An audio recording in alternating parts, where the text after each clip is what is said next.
केंद्र सरकार की आपत्ति के बाद भी सुप्रीम कोर्ट ने दोबारा उन्हीं 5 जजों के नामों की सिफारिश की है जिनके नामों पर केंद्र सरकार ने आपत्ति जताई थी और 25 नवंबर 2022 को कॉलेजियम के पास पुनर्विचार करने के लिए भेज दिया था। लेकिन जिन 5 नामों के लिए सुप्रीम कोर्ट ने दोबारा सिफारिश की है वो आखिर हैं कौन, तो आइए एक एक कर जानते हैं। पहला नाम सौरभ कृपाल का है। सुप्रीम कोर्ट कॉलेजियम ने सौरभ कृपाल को दिल्ली हाई कोर्ट में जज के रूप में नियुक्त करने की सिफारिश की है। सौरभ कृपाल सुप्रीम कोर्ट के एक वरिष्ठ वकील हैं। कृपाल भारत के पूर्व सीजेआई बीएन कृपाल के बेटे हैं। उन्होंने दिल्ली के सेंट स्टीफेंस कॉलेज से पढ़ाई की है।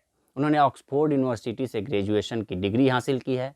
पोस्ट ग्रेजुएशन की डिग्री कैम्ब्रिज यूनिवर्सिटी से किया है।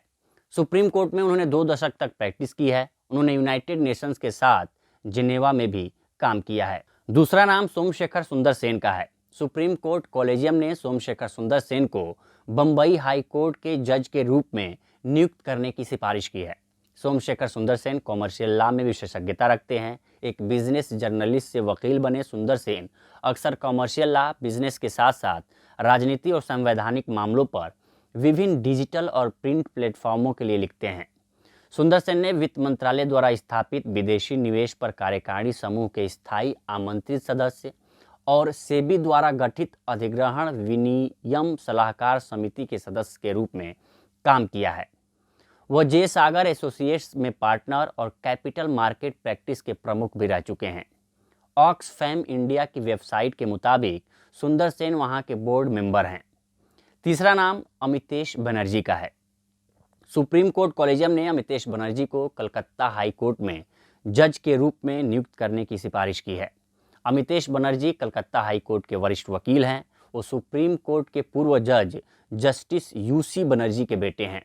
बनर्जी ने साल 2002 गोधरा कांड की जांच के लिए यूपीए सरकार की ओर से गठित कमेटी का नेतृत्व किया था। साल 2006 में सामने आई कमेटी की रिपोर्ट में कहा गया था कि आग दुर्घटनावश लगी थी। चौथा नाम शाक्य सेन का है। सुप्रीम कोर्ट कॉलेजियम ने शाक्य सेन को कोलकाता हाई कोर्ट में जज के रूप में नियुक्त करने की सिफारिश की है।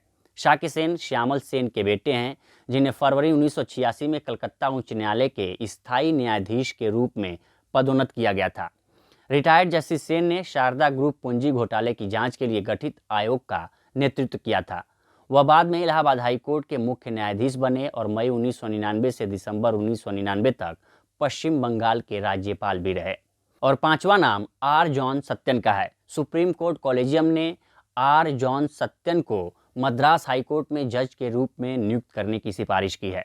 सत्यन मद्रास हाई कोर्ट में वकील हैं। वह आपराधिक मामले देखते हैं। उन्होंने अपनी स्कूली शिक्षा चेन्नई के कॉर्ली हायर सेकेंडरी स्कूल से की है। मद्रास क्रिश्चियन कॉलेज से जूलॉजी में एमएससी पूरा करने के बाद सत्यन ने मद्रास लॉ कॉलेज से लॉ की डिग्री हासिल की। साल 1998 में उन्होंने वकालत की शुरुआत की। हाल ही में 12 जनवरी 2023 को मद्रास हाई कोर्ट ने उन्हें वरिष्ठ अधिवक्ता के रूप में पदोन्नत किया।